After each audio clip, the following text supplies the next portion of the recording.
Batman? Sometimes I think about what it'd be like to be Batman, yeah.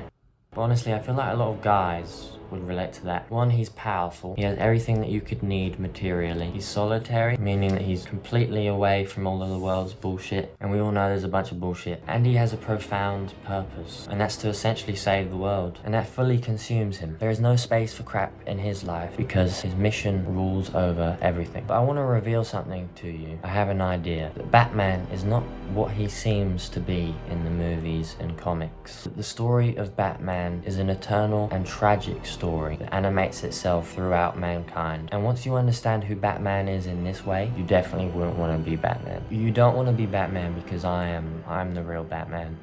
No, but seriously, so I wrote something and I'm gonna read it to you.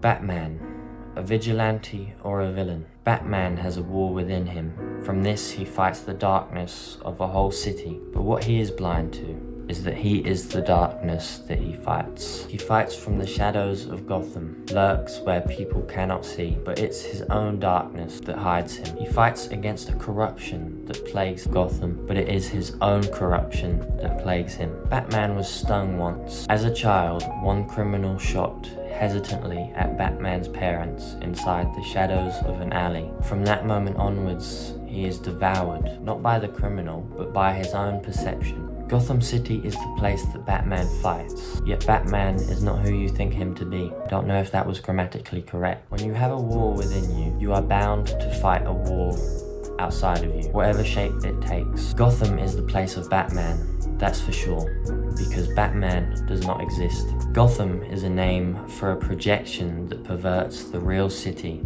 into something that feels real to him.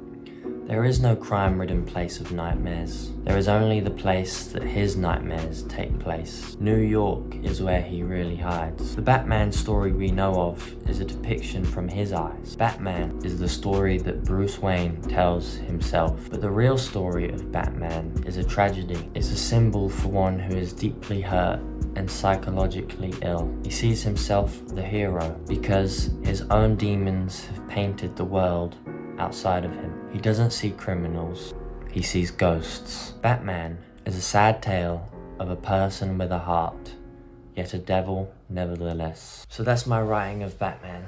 So I'm pretty much exploring the idea that Batman is the story from his perspective. The legendary hero saving the city from crime, that's what Batman is to himself. But what if you had your average journalist join Batman on his journey? What if that journalist had an accurate account of all of his actions? Who is Batman to that journalist? He'd be quite the polarity of a person. From this idea, we can learn something so important about the human soul. We could see Batman as one of those people you find in psych wards. The comics, the movies of the story of Batman are like tales that you'd find in that person's mind. It isn't real, and that's the point. And Gotham, you ever notice how similar that is to New York?